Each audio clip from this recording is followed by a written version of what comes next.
Oi! Hoje eu vou mostrar as minhas bonecas e vou falar os nomes delas, tá bom? Primeiro, eu ganhei a Kiara. E ela é uma Doradol também, que nem os outros vão ser. Ela tá com a roupinha original dela e ela tá com o cabelinho um pouco bagunçado, mas enfim.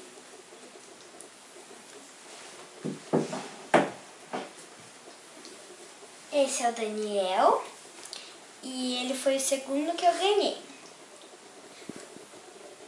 Ele tem um olhinho verde e essa não é a roupa original dele, porque ele fica mais bonitinho assim.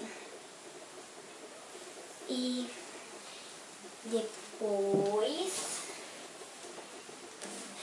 foi a Lúcia. O olho dela é azul. E olha, o corpo deles não é inteiro, é de pano aqui a barriguinha.